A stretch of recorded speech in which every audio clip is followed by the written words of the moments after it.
The advice and opinions expressed by the host of Autism Live and her guests are meant solely as suggestion and should not be in any way construed as child-specific advice. Any choices you make in determining your child's treatment are completely at your own discretion. Dr. Doreen Granpeesheh is the Dr. Doreen is an expert in autism. Doreen Granpeesheh. Dr. Granpeesheh. Dr. Doreen Granpeesheh. Dr. Doreen Granpeesheh is a visionary in the field of autism. Now you can ask her questions on Ask Dr. Doreen.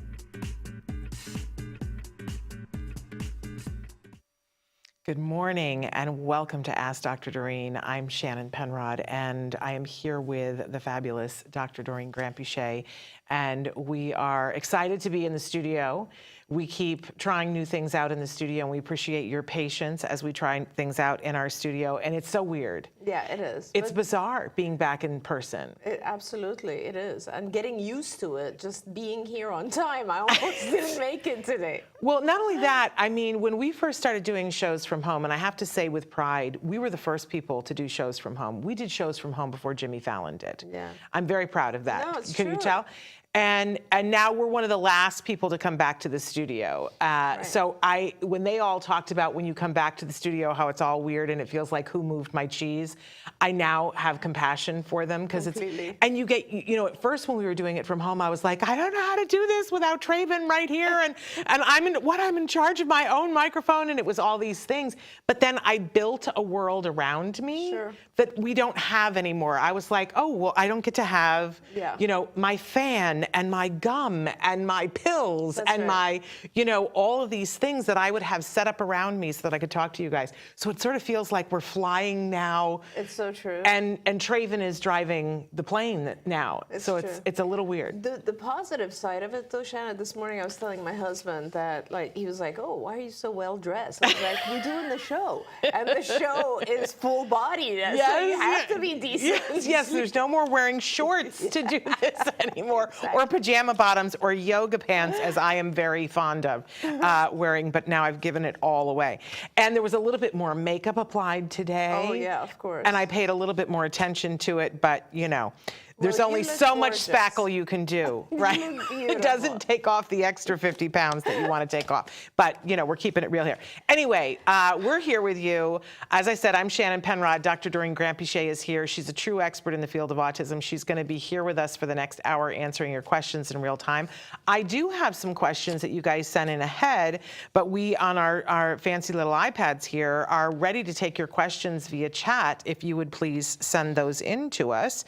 And we're live right now on Facebook, on YouTube, and on Twitter, and about 12 different sites. In fact, Traven, our fabulous Traven, who is driving the bus today, will put those on the screen for you at some point so that you can see. Don't forget that if you're watching live, we love your live questions, don't we, Dr. Granpeesheh? Absolutely.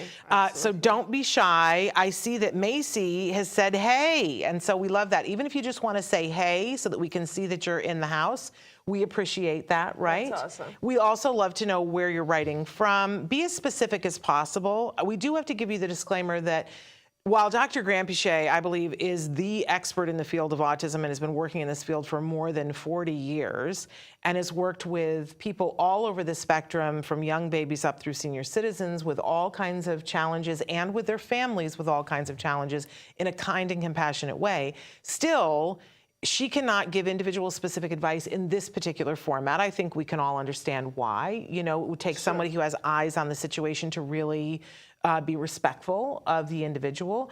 But having said that, you really can write in, be as specific as possible, tell us what your closest major city is so that we have an idea of resources that might be available to you.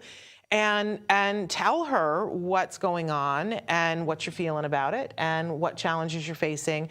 And she gives amazing advice. She's been doing that for over a decade here. Thank you, Shannon. Yeah, and that's the reason we love having people live. Yes. Because then if I have questions, I can always ask you and get more questions and be able to help you a little bit better. Okay, we love it. Susie B says that she just got my book. Apparently, the book has been out for a little while, but depending on where you ordered it from, people are just starting to get it. I'm dying to know what you guys think. I want all the criticism and all the whatever. I am begging, pleading, and cajoling that I desperately need reviews on Amazon. Apparently that's the thing now. Oh, okay. That you have to. I didn't know, and I'm just in this thing where I'm learning a lot from other people's points of view, and everybody that I know has been writing books and putting them out, and then I always get that message: could you please write me a review? Yeah. And I never realized how big of a deal it is that people can't find your book unless it gets reviews, and it doesn't matter good, bad, or whatever. It just, I guess, it has to be long enough that they believe that you wrote. That it's a person. Yes. Yeah. That it's a person and not a bot. That's awesome. Deborah is writing to us from Lancaster, California, very close to us. I love me some Lancaster. There's good shopping in Lancaster. Really? Oh, yeah. You've never been up to the malls in Lancaster? It's been a while because I used to live in Santa Clarita. Is it that huge outlet mall? Oh, there's like outlet after outlet after outlet. It's super fun. Parker is with us, and Parker says, here a question that I meant to ask weeks ago, but now I have the chance to ask it. My longtime gaming buddy got diagnosed with both late-stage brain and lung cancer. Oh, Parker, I'm so sorry. And is not expected to live very long. I'm not handling it well at all. Parker, my goodness, I don't know how you could. And he says, I cried over it multiple times. He said, my wish is for you to be happy. I can't fake happiness at all. What can I do? Sorry to ask for help with this. Parker, please don't be sorry. That's just devastating. It truly is devastating, Parker. I'm so sorry. It's just such a, I mean, there's no way to avoid grief when you have news like this, right? And I guess the only advice I can give you is to give yourself the time to go through the stages of grief and to, like, it's a horrible experience and we try to push down our feelings. But don't do that. The fact that you're actually crying over it multiple times is not a bad thing, because you kind of have to go through all of these stages, you know, where you're in denial, and then you kind of get angry about it, or you're bargaining and, you know, asking God for favors and all that, and ultimately you'll get to a point where you just accept that this is life. Life has an ending. People have different endings, and and the sooner you kind of get to that point, Parker, and it'll help you find other people and other activities and other friends. And I know it's never going to be the same, as this dear friend that you have, but this is life, you know. I was just telling my husband that it's scary for me, like it's so. My phone book, like my contacts now in my iPad, in my phone, there's so many people that have passed away, and I don't feel like removing their names. I mean, like, one of the people in there passed away probably 20 years ago, and I still can't remove their name. And it's kind of a nice reminder just to have them in there. But as you age, and as you know, our age, you just have more and more people who leave your life. It's true. And you start to kind of experience that. I'm really sorry, Parker. You know, it's just part of life, and it will get better. Let me just put it that way. It'll get easier, and spend the time that you can with him. Enjoy the time that you can with him right now. Yeah, boy, I think that's the best advice. And Parker, I feel for you. As you know, I lost one of my best friends almost exactly 2 years ago. And I just want to say to you, you know, you're exactly what Dr. Granpeesheh was saying, and you're allowed to have whatever emotions you have. And an emotion is interesting because it won't always be the same. No, you know, right. It's so funny that around grief, playwrights write about this all the time. That, you know, people sit and they'll be crying one minute and laughing the next minute and then crying again. And you really can't judge any of it or yourself. And you have to be kind to yourself. And, you know, it's terrible because in this phase, you're already starting to grieve the loss which you feel coming. Yeah. Right? That's but right. but they haven't gone yet. Yep. And I see a lot of people in this phase that run away. That run away from their friend, that run away from their feelings. They don't want to think about it. Because they don't want to face it. They don't want to deal with it. And I find that, you know, for me, whenever I've been dealing with an impending death, is to put myself in the moment and say, I don't have to grieve this person today. Today, I need to be of service to them and to myself and my feelings about this, and we're just going to take it one day at a time. Yeah. And then when they're gone, you have the time to grieve, but the time to be there. Now, sometimes COVID has taken that away from some of us. That's true. That's And right. and when Joanne passed, I didn't get to do that. Yeah. But I also want to say, Parker, in all seriousness, it was. Just the other day was the 2-year anniversary of Joanne's memorial. And from the time that Joanne passed until her memorial, I was busy because I was putting together the memorial. So I had that to focus on, but I could feel that I was super not okay. Yeah. That I was super not okay. And I had promised her that I would make sure that I would get help if I was not okay. And you know what I did, Parker? I started therapy. Yep. And I called That's and I looked great. on the back of my card and I said, That's you know, great. I want to make an appointment and I want to talk about grief. And I spent a year and a half talking with somebody and talking it through Wonderful. so that I could get to the 2-year mark. And I just went to a ceremony that was for her the other day and I got emotional. But I'm getting emotional now, but I could be emotional and think of it with love. And not, it's like, it's a bruise that will never, ever go away. Never heals. But I take her with me. That's She's right. here in this studio. That's right. Her book is on that shelf over there. Yeah. She is with us as we've taken the show and we're starting to employ people on the spectrum to do the stories from the spectrum. Don't kid yourself. That's her Yep. being in our hearts. So you find the path, but I couldn't have done it without therapy, Parker. So don't cheat yourself. Get some help and have somebody to talk to where you don't have to feel responsible to them. Absolutely. I mean, and that's fantastic advice, Shannon. So often we just don't take up therapy. So many people think therapy is just, why am I doing this? It's just, I can talk to my friend.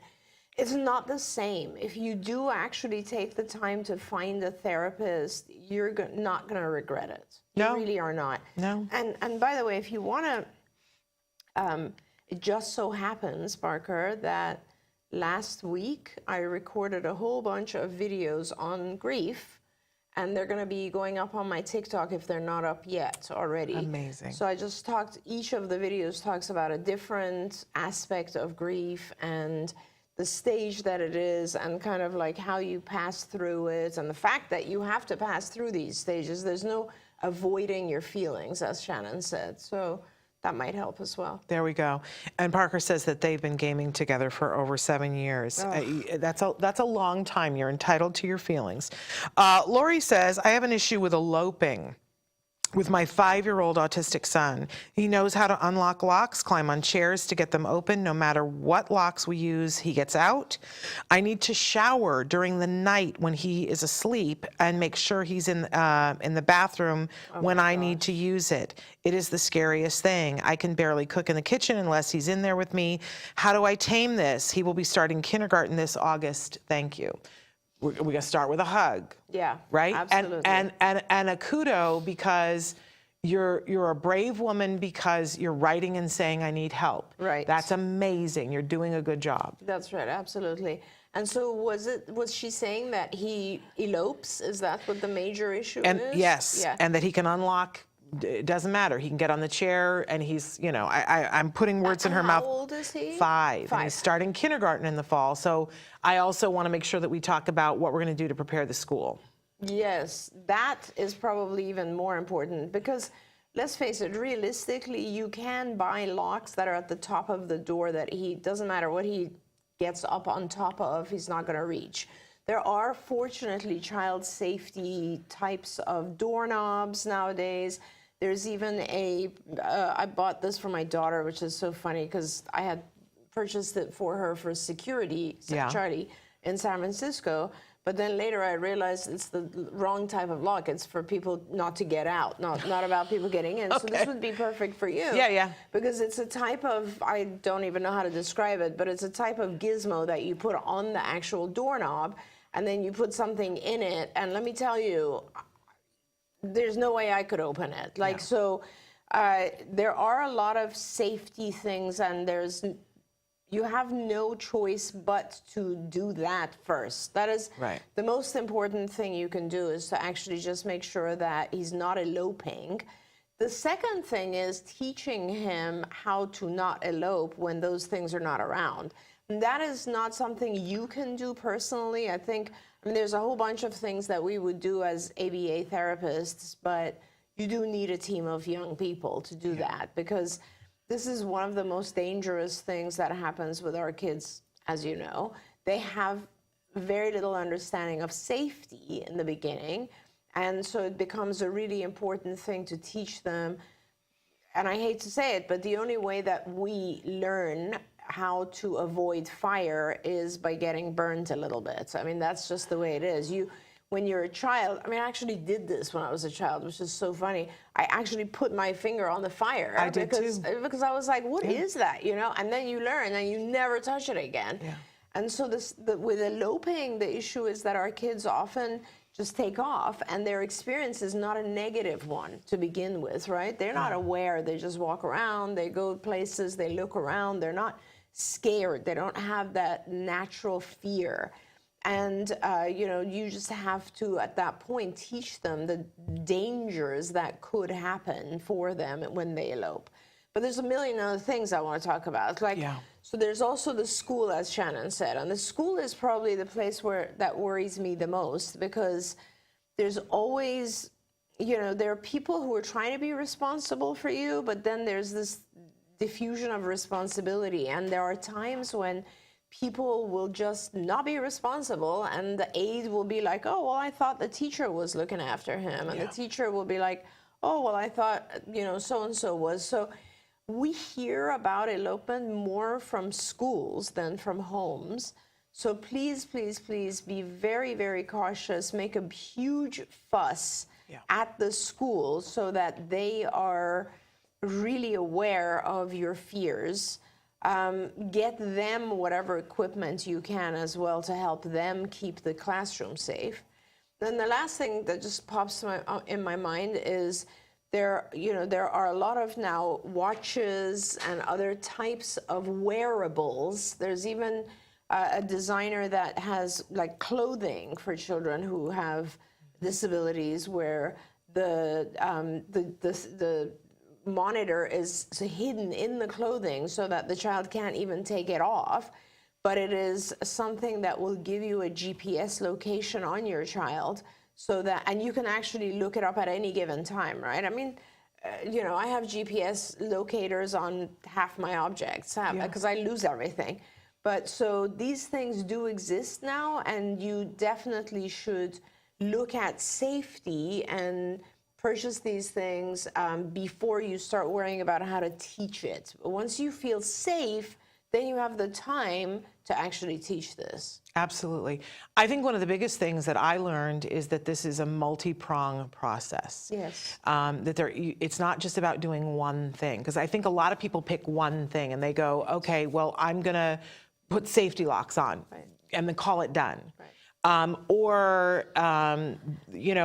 They'll focus on one. They're like, well, we just need a fence. If we just had a fence, or I just need an IEP, and it's all of the things. Yeah. It's absolutely all of the things, and you have to take it as serious as a heart attack. And it's one of those things that I always say to myself: just work the problem. Yeah. Just work the problem. We're gonna take control of everything that we can take control of. And so making sure, there are so many things, we've done shows on this before. There's the QR code there's a site called If I Need Help, so affordable, you guys. These are real parents that started a company called ifineedhelp.com. We've had them on the show before. They make QR codes for your child that you can have printed on tags on their shirts. You can get an iron-on. They have everything under the sun. It's the least expensive thing out there that you can do, but it's great. And if your child is found and somebody scans the QR code, it tells them everything they need to know. Law enforcement is keyed into it. It's not the only thing to do, though. Getting a sensor that can pinpoint where they are on GPS. Did you know that most of your insurances will cover it? And if they don't, most of your states now will cover it. That's amazing. That it's your right to that.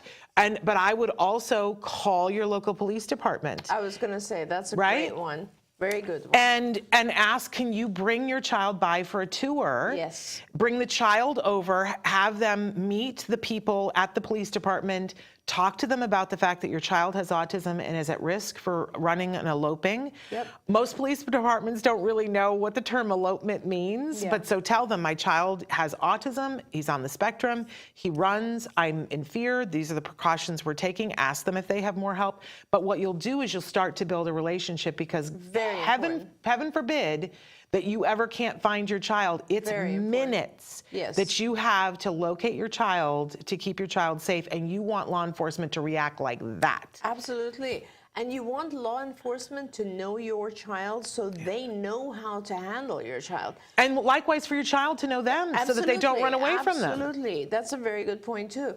I had there was long, 100 years ago, I was supervising residences for the help group. That was part of my internship.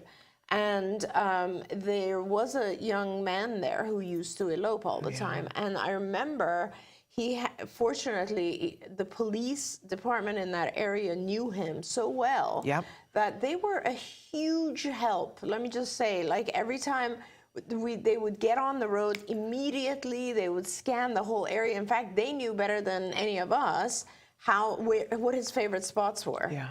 So working with the police is really, really important. I agree. But then a lot of people stop there, and I think that that's so sad to me, because when you have the help of a really well-trained ABA team, is when you've gotten taken care of all of the rest of that, then the real teaching begins. That's right. Because, when I think about all the people all the parents that we have had on this show over the last 11 years, who at one point their kiddo has eloped, and we didn't know what we all know now. And what we all know now is that our kids are either running to something or away from something. I was going to say, exactly. I didn't know that until you told me that. Yeah. Can I tell you? Yeah. Like, it makes me emotional to say that to your face. I didn't know that until you told me that. And I didn't, my kid was already past it. Our team had already helped us to do that, and I still didn't know it. Yeah. But when you look at every single case that's in the news right now of a kid that eloped, they were running to something or away from something. And if we have that knowledge, and we can start to figure out, well, if what they are running to is because they know that 3 doors down they had puppies, and they want to go and see the puppies, and they don't have the ability to ask to go see the puppies. But the minute you turn your back, and you are human, you cannot be on it 24/7. You can't even go to the bathroom. That's right. At some point, they're going to go. Yeah, absolutely. And, so if we can start to teach them, how do you ask to see the puppies? That's right. It's all about that. How do you ask for, and when you ask properly to ask for puppies, I'm going to take you to puppies, but when you don't ask properly for puppies, you don't get to see the puppies. That's right. Or even just to begin with something like, you can go outside, but only if you're with an adult. Yeah. That differentiation, I think, is like one of the most important things, is making the child realize that they do have access. But it's kind of like when we want to teach kids to play with other kids. One of the things we do is we're like, you can go to the playground equipment, but you need another child with you. And it's just it's a requirement of this thing. It's like, you can step outside, but who's the adult that's going with you? And that can be taught. Yes. But Shannon, there's another part of this text or message that makes me wonder if there's a little bit more here, which is not just the safety of the child that we've been talking about, which is extremely important. Yeah. But it sounds like also this parent is just exhausted and overwhelmed because they're, having to shower overnight. So I want to touch that as well. Please. And I just want to say, please, sometimes our in daily life, we get so overwhelmed, not just our kids, but like everything, right? I mean, my kids are grown and gone, and they're all lovely people. So I don't have all that on top of me, but I even sometimes get overwhelmed, right? And what I end up doing, which is just a lesson that I've learned over time, is I start organizing myself and planning things that I have to do. If you look on my phone, there's about 50 to-do lists that But most of them are checked off, which is also, by the way, very satisfying when you go back and you're like, I did all this, which is kind of amazing. But like, make yourself a to-do list of things that you can do to give yourself some respite. Yes. That's kind of important. If you have a friend or a neighbor who could just come by for 30 minutes during the day to give you a break, that would be a good start for you too. It's not just about helping your child. It is, those things are very, very important, but when you're going through a phase where it's so bad that you can't even take a shower during the day, I mean, most of us go through that when we have newborns, right? Parents of kids with autism go through that for many, many, many years, and it's beyond exhausting. It burns you out. Yeah. So you do need some support and help, and please also do a little bit of that, right? That's very, very important. And if I always say one of the functions that a good ABA team fulfills is partially that, because your ABA team will actually take the child and start teaching them to come here, teaching them to respond, be more compliant, not elope in the house, for instance, you know, because you can also elope from a situation. Yeah. And while they're doing that, you can go rest, you can go shower, and take care of yourself. And I think that's just as important. Absolutely. Can I go back to the school thing for just a second? Please, because if kindergarten is starting in August, then now is the moment. That if you didn't already have and you may have already done this, but if you didn't already have an emergency IEP meeting where you guys work on what is the strategy to put antecedent modifications in, we talked a lot about antecedent modifications yesterday, but to make sure that they're controlling the situation. You got to have things in writing, and I'm going to say this in a way, I don't mean to scare you, but the schools, and I'm a former teacher. I used to work in public schools. So I love schools. I love teachers. I don't love administrators. Yes. I'm just going to say that. And there are some good ones out there, but they're few and far between. If you don't make it a thing for them where they're going to be held accountable if something goes wrong, then your chances that they're going to take as good a care of your child as you are slim and none. So you just got to put the screws to them and say, I want to tour the facility. I want to see your plan. I want to see your self-closing locks on all the gates. I want to walk the perimeter. And they're going to tell you that you're being fussy. And then you're going to say to yourself, yes, I have arrived. And I'm saying this to you because I did this myself. They wanted to move him from the preschool that he was at to a different kindergarten. And I said, I've walked around that school. The gates are open all the time. He's not going there. And they said, oh, no. And they put on all the self-closing locks. And I said, self-closing locks are only as good as the people who are trained to use them. And they said, well, we will meet you and we will walk around the whole school. And the head of special education is going to walk the school with you. And I said, okay, I'll meet you there. We walked. There were 3 gates that were self-closing gates that were propped open. And I said, this isn't going to work. I'm not sending him here. And she said, I am giving you my word that I am going to have this fixed within an hour. And I said to her, can I be honest? I said, you clearly don't have it together, because if I was you and I knew me, and you already all know me, I would have come here and walked this myself and made sure that those gates were all closed. Before I ever met me. And she said, I'm going to be honest with you, I did. So and that was just like in the last 5 minutes. Right. And I said, well, now you see why I'm paranoid. And she said, no, totally got it. Totally got it. I'm going to make sure that this never happens again. Crazy. Right? And the other thing that I did was I became a very active volunteer at the school. So I was there a lot to make sure that I had eyes on, but we were still doing all the stuff where we were teaching him. We made sure that he had a one-on-one aid. We made sure that she had backup so that if she needed to take a break. Alarms are the best. Yeah, like alarms at home. On all the doors. Alarms at school. We had meetings with the kindergarten teacher who was fabulous, Marv, and we said, here's one of our concerns. And so we had many eyes on the situation. And let's go back for a minute, Shannon, real quick, to what you said earlier, which is, what is he going for or going away from? So it's always about balancing the reinforcers, right? So The bigger thing that you can do, which is super important as well, is just look inside the classroom, see what's going on there. Like if he had a fully reinforcing environment, right, where he was able to achieve things, like be kept busy with fun activities, receive reinforcers, I guarantee you, would not be eloping. Yeah. So let's make sure that his activities are also in place, his schedule is packed, he has good teachers, good aides watching over him, keeping him engaged and teaching him and reinforcing him or her, and making sure that there's, positive environment inside the classroom. Absolutely. Amen to that. Deborah says, my son doesn't chew. I have to puree all of his food. He has constant constipation. We have tried Miralax, etc. Do you have any suggestions? Oh, yeah, I have a lot of suggestions. I know you do.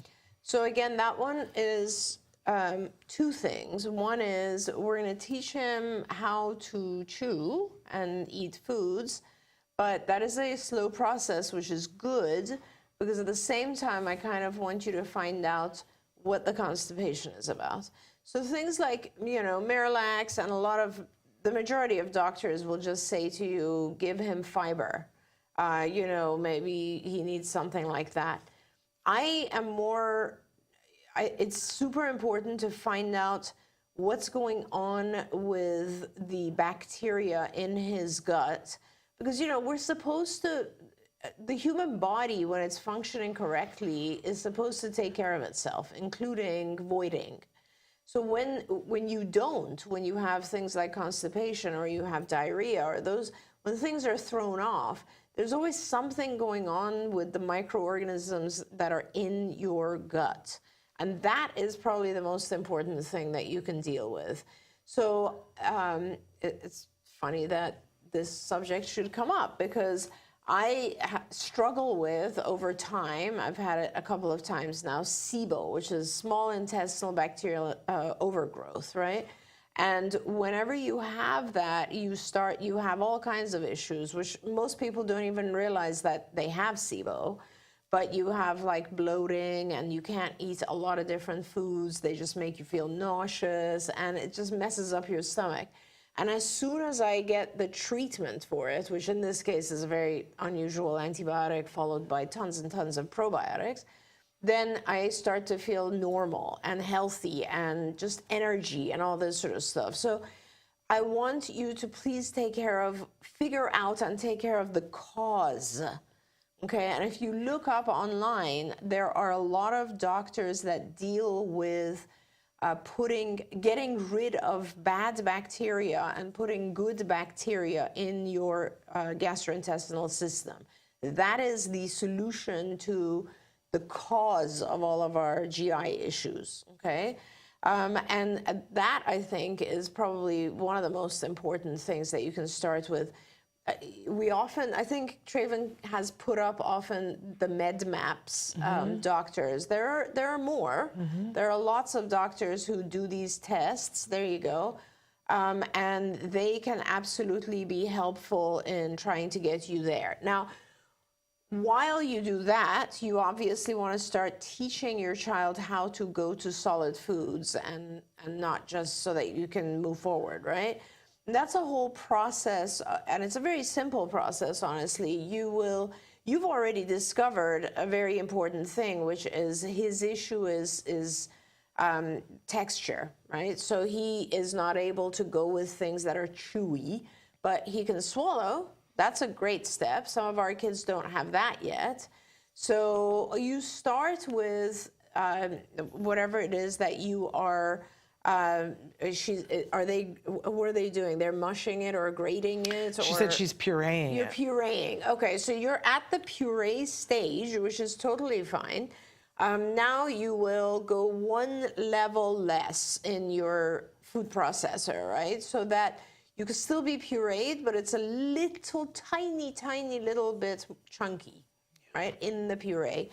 And you will request your child you'll try to give that to him.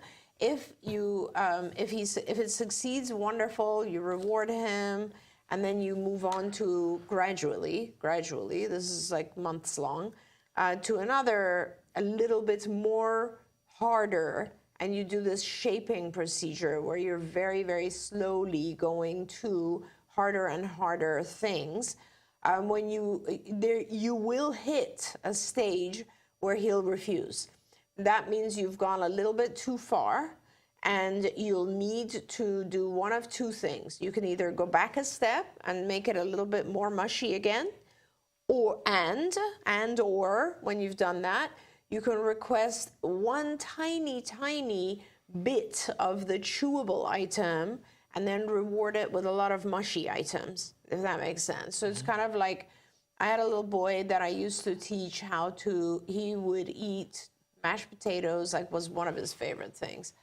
And I was trying to teach him to eat turkey and carrots. And turkey obviously is less difficult in terms of chewing than carrots, right? I just loved this kid. He was the best. And I have so much video of him because I was like setting up this whole feeding program for him, and he always used to make me laugh. And I wish I could just show the videos, like the most amazing thing, because once I went to turkey, it was fine. It wasn't, he was willing to try a little morsel, but he needed to be rewarded with a lot of mashed potatoes after that. Once we went to carrots, he honestly was like, this cannot be a food. Because I've never put something this hard in my mouth. Right. And it was a very foreign experience for him. So we actually, for a long time, it was like a couple of weeks, the thing that we required was just for him to put it in his mouth, not even to chew it, just to put it in his mouth. And we would then cut the carrot into very like tiny slices so that he would put it in his mouth, and it would just like kind of move around, and then he accidentally would dissolve, right? The first time he chewed, Shannon, was like the most hilarious moment ever. He like crunched down on this carrot, and he went, oh, like he was so shocked that this is a chewable thing that actually... It gave way. And it gave way. And he did it again, and he did it, and then he spit it out, right? But it was no problem because he had chewed, and we like heavily rewarded that. And so it was a very gradual process.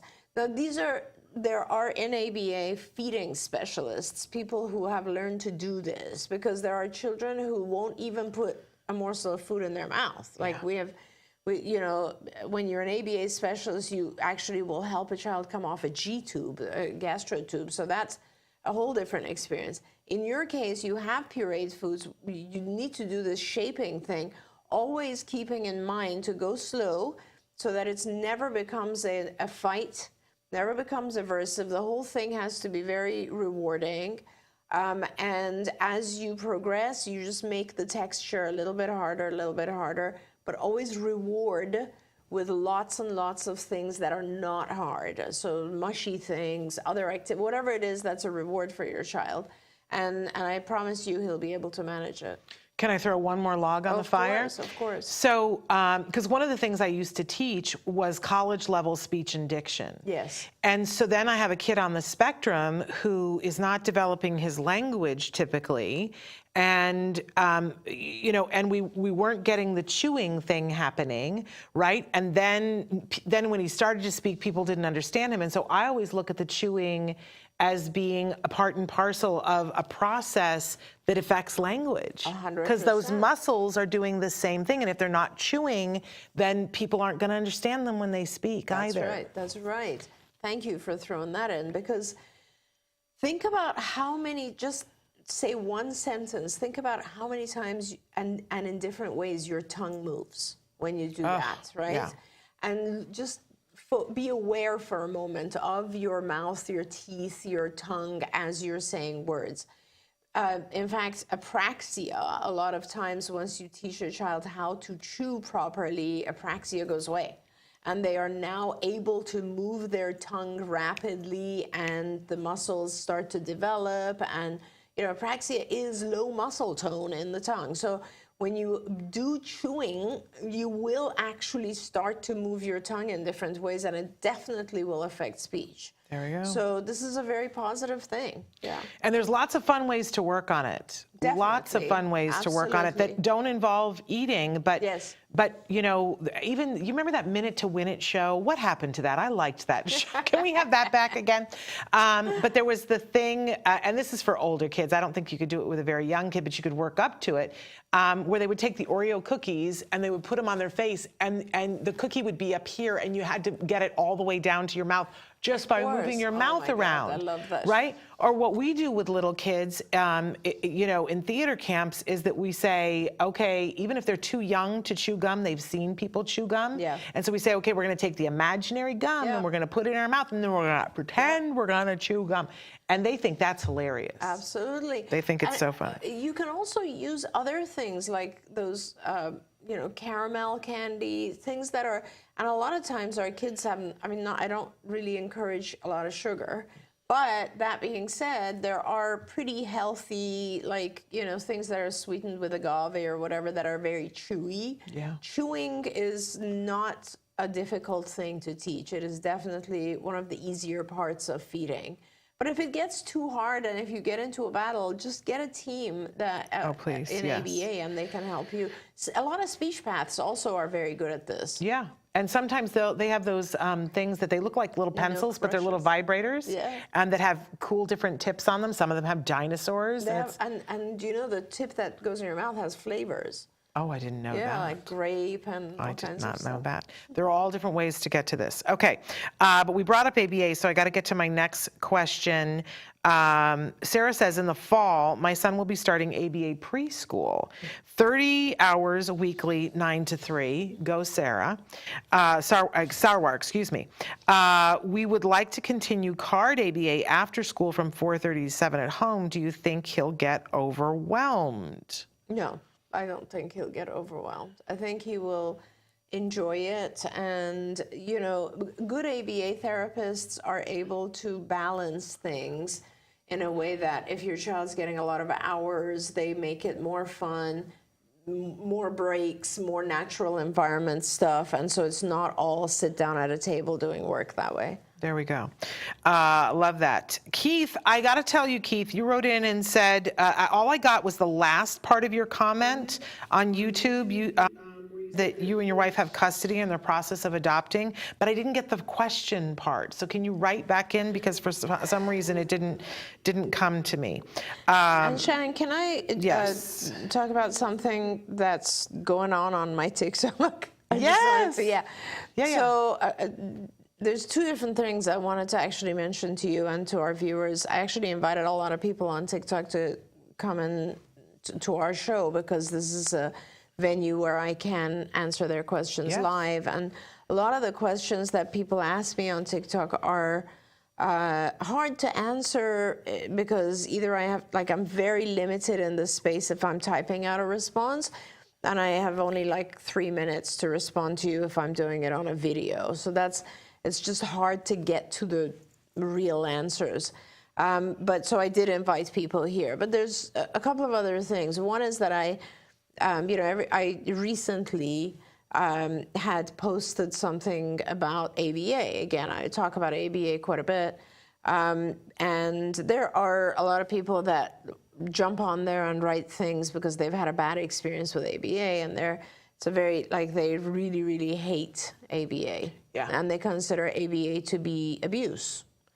And so I don't like to ignore people's comments, so I kind of like just addressed that recently on TikTok, and I said, I know that there's a lot of people who don't like ABA. I think either they've had a really bad experience with ABA, or they don't really have a good understanding of what ABA is, actually. Not to their fault, but like a lot of people don't describe ABA correctly either. So, and then I got a lot of hate for that. Yeah, I'm sure. Which is totally I'm sure there were fine. pitchforks, because it's a trend right now that people are, a lot of people, well, there's a small group of people, but they're very down on ABA. Yeah, they are. So that was happening. And so I didn't want to really like get into a back and forth about it, because that's not, I mean, I essentially just said I completely respect everybody's opinion, and that's fine. But I do want to say that, you know, it is everything. You can have, everything has a good side and a bad side. Everything does. ABA is just a teaching technique that has been very, very successful. And I think the part that a lot of people are down on is the fact that those individuals on the spectrum feel like they don't want their behavior changed. They don't want to be, they don't want to feel like there's something wrong with them, so that others have to come in and change it. Why are you changing me, type thing. And I tried to express this on TikTok, but it wasn't enough sufficient room or space for it. And a dad, I think it was a dad, don't know why I have it in my head, it was a male asking the question, but someone said something like, you talk a lot about challenging behaviors, can you give us some examples of that? And it was an awesome prompt, right? Because then I could just simply say, challenging behaviors are not, it's not enough to say like hitting or this or that is a challenging behavior. Challenging behaviors are anything that makes life worse for yourself or for others. That's classified in my book as a challenging behavior, because we kind of live in a society where we have to respect each other. Like I, right now, might feel like, you know, I would really enjoy kicking Shannon. You know, that's it. Yeah. That would be kind of a fun thing to do. But I don't do it because I'm in a human society where we have to respect each other. Yeah. Now, with individuals on the spectrum, sometimes they're not aware of the things that matter to other people, and they will inadvertently do things that are upsetting to other people, disturbing to other people. And it's not just individuals on the spectrum. Obviously, neurotypical people will often do that, right? But when that sort of thing happens, that is what's a challenging behavior. And it would be really, it would be really beneficial to the individual if they found more adaptive ways so that they don't continue doing that. Because when they continue doing that, people don't want to hang out with them. Yeah. So neurotypical people, let's just talk about neurotypical people. If you have someone who's just, let's say, very rude, that's an example, very rude, right? And we know those people. Of course, there are people who are very rude, or people who, you know, have gastrointestinal issues and walk around burping. I mean, I'll give you, it doesn't have to be a behavior that is, a conscious behavior even. It's just something that makes it uncomfortable for other people. The natural response is it's aversive to other people will avoid. And we don't want that. We don't want to be avoided.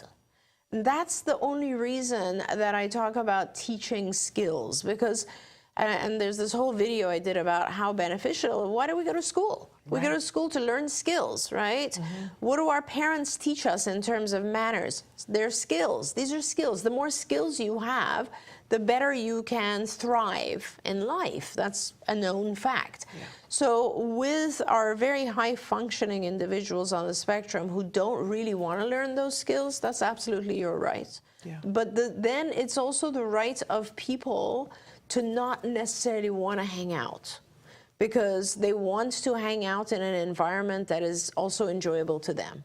And that's kind of part of what I was trying to get out, is that it's everybody's choice. And a lot of times, obviously, when we do ABA, we're doing it with children, so their parents have chosen ABA for them. Yeah. But if you think about it, parents also choose school for us. Mm-hmm. Parents also choose, you need to learn a musical instrument, you need to learn a second language, you need to learn a sport. Our parents choose those things, right? If it was left to the children, I don't think any child would choose to go to school. Well, maybe Nikki would have. Some kids. But I mean, like in general, our parents choose things that might not be, you know, free, but they're very educated, that we learn and grow. And that was kind of important for me. I love that you're explaining this, and I think it's important for me to note that one of the things that we've spent probably the last 5 years on the show talking about is not just ABA, but good quality ABA. Yeah. And I think that that's an important footnote, because for so long, for the first 5 years of the show, we were just talking about do ABA, do ABA, do ABA, because I had seen the arrow on the FedEx truck. I mean, my kid was speaking. My kid is in college now. I mean, of course, I'm going to talk about ABA because it saved us. Yep. It saved us all the way up and down. And I know sometimes that makes people angry and upset. What do you mean you were fine? No, it saved us. I get to speak about our experience. It saved us. And I want that for everybody. I want that for all of you. Yep. And it looks different for everybody in different places. But what we discovered was, as insurance came on board, is that a lot of people opened a lot of ABA clinics and things went pfft, and maybe the infrastructure wasn't always in place for things to, for training and so on and so forth. So a lot of people are doing ABA, and they're doing it in a lot of different ways. Yeah.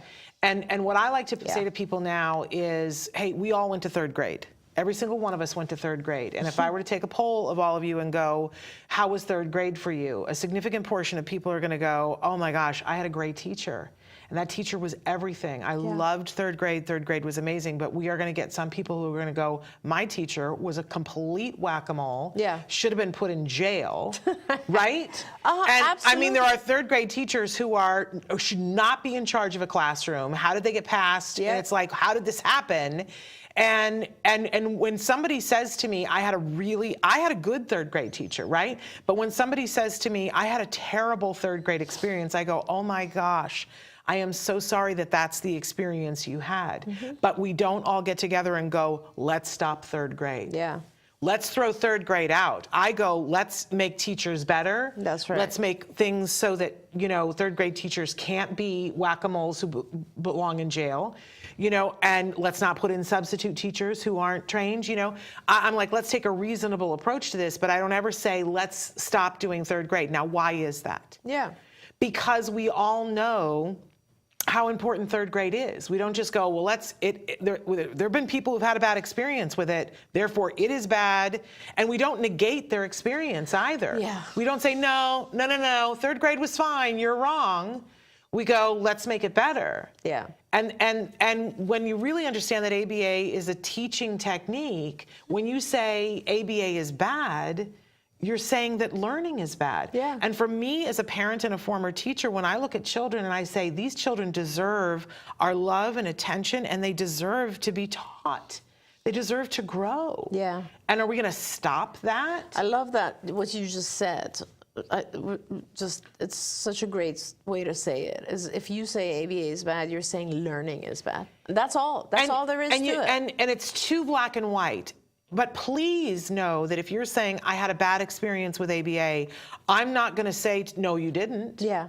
I'm not going to say that to you. Well, but I'm going to tell you that there are other ABA experiences. So I did talk about that, actually, that there's high quality and bad, and then someone wrote and said, yeah, go ahead and just, blame someone else and say there's bad ABA or whatever. But and that's fine. I mean, so actually reading all of this stuff made me realize that there's a lot of anger out there. Oh my gosh, yes. And that took me to my other side of my education, which is psychology. And then I realized, I should maybe try to help people, or it just made me very interested in trying to give some suggestions about feelings, not about autism, not about ABA at all, just about feelings. Mm-hmm. And so then that is why my TikTok went fully in the direction of, I did this huge thing about anger and grief. Yeah. And then I did this whole section on depression. And then last night, it's kind of, you always tell me to sit down and write stuff. This stuff started to pour out of me. So I started writing a lot of stuff about anxiety. So that's the next 15 videos is anxiety, which I'm about to do. I need to make, I'm subscribed already, but I need to double subscribe. But so that's actually more helpful, I think, to our families, to our parents, because I know, through you and several other parents, and through my own life, we all go through so much depression and anxiety, and we just kind of ignore it. And especially when we have children who are in need of help, we tend to ignore ourselves more.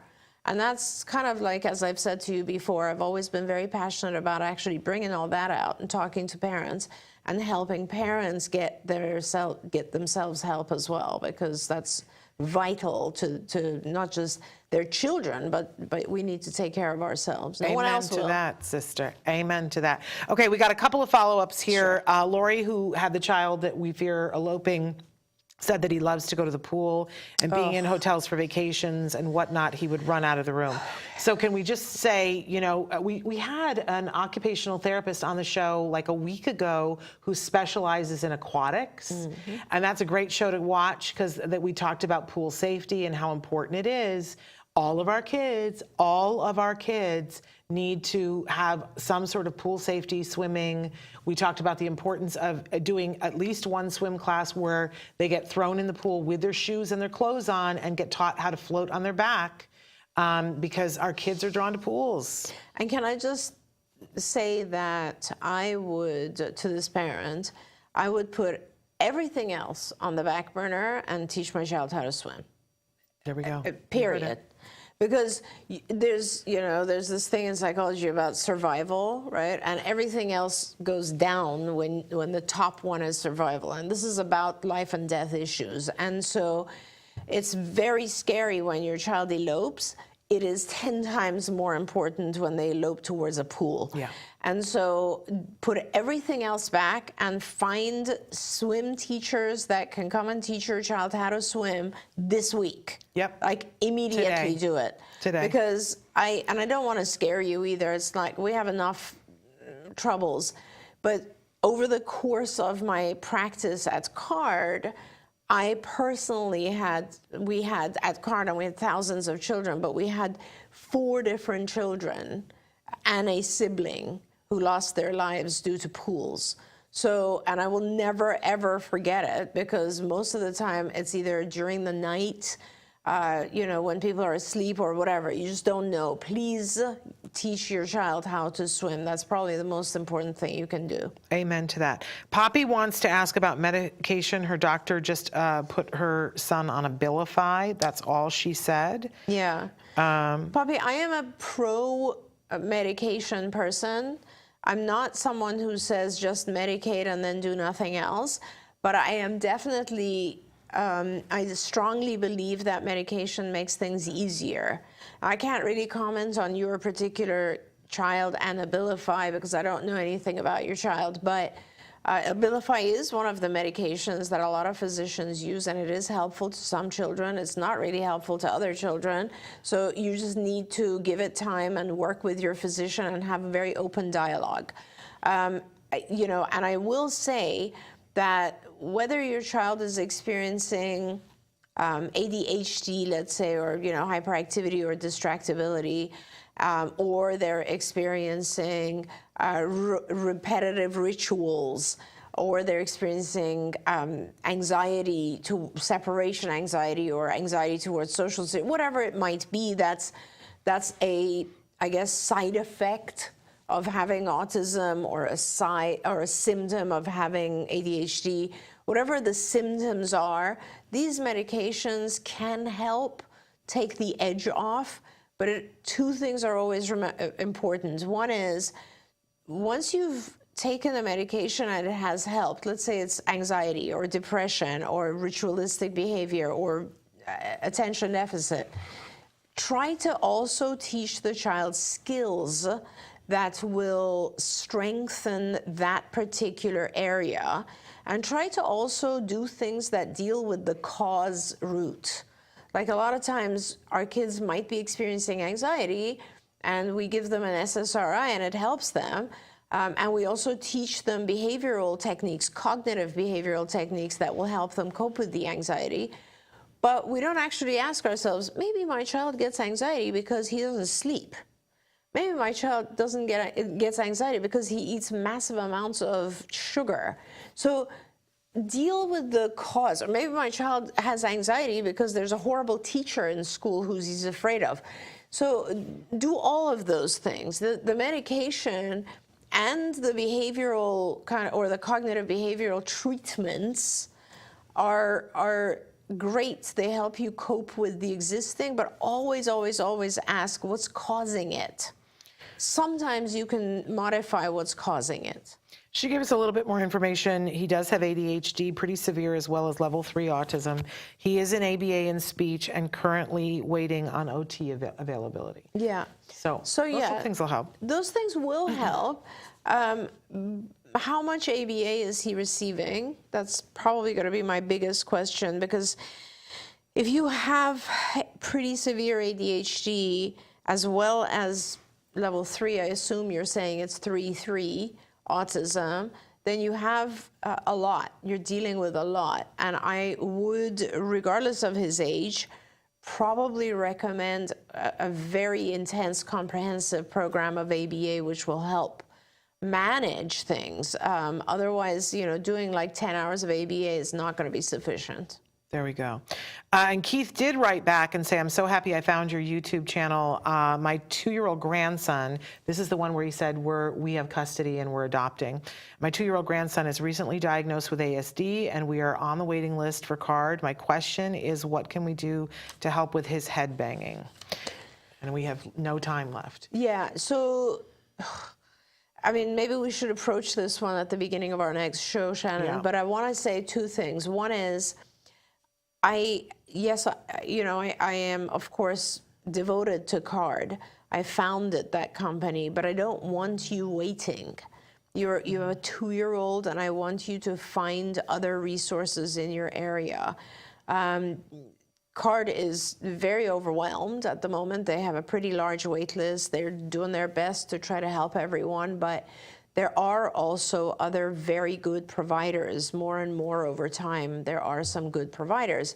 So depending on where you are, please try to find a provider who can get involved right away.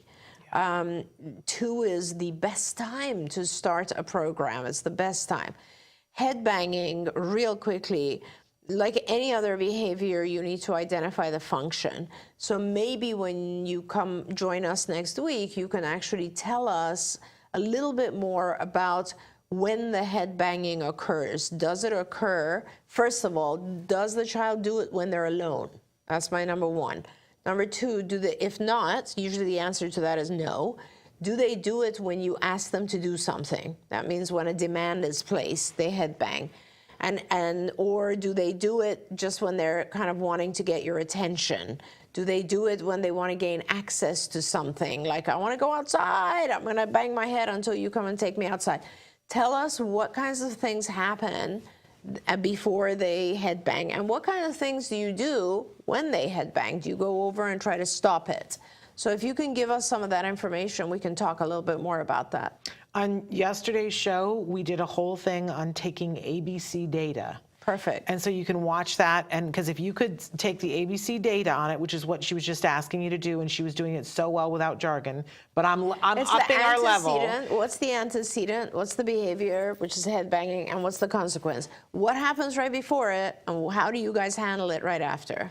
But if you would do that, and then you can email it to me, Shannon@autism-live.com, and then I'll have Dr. Granpeesheh look at it before next week. I also wanted to thank you, Taijis, for being with you. And Keith says that everything is a waiting list in your area, and I understand that. But send us the information.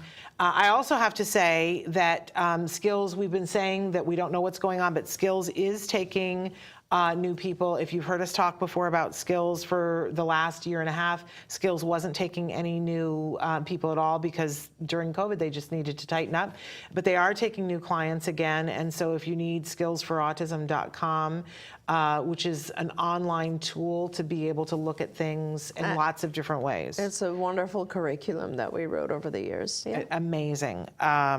So that is there at your disposal as well. But can I also say too to Keith that when my son was diagnosed at 2.5, Keith, we started ABA right after the week after his 3rd birthday, and my kid was a headbanger. Yeah. And we got the right help at the right time. You need to push every button. Don't be on people's waiting lists. Tell them you need help right now.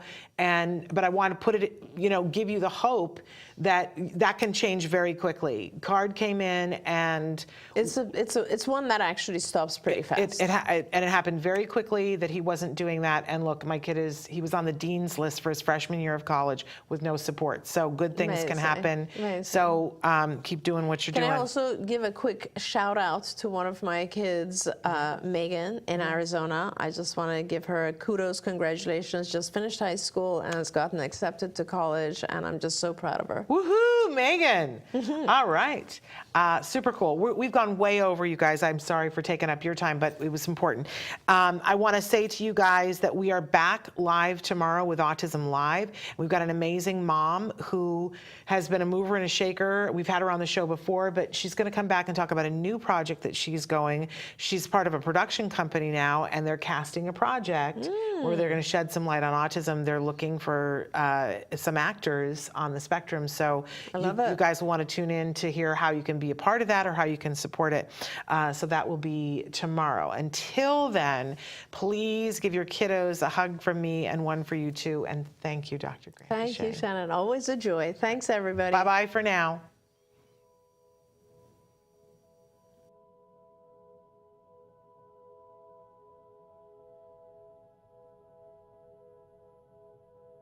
If you found anything helpful in this video, please give us a like. In fact, make sure that you smash that subscribe button on YouTube and give us a like on Facebook. You can also follow us on Twitter and on Instagram for important updates. And please download our free podcast wherever you get your podcasts. Thank you so much. See you next time.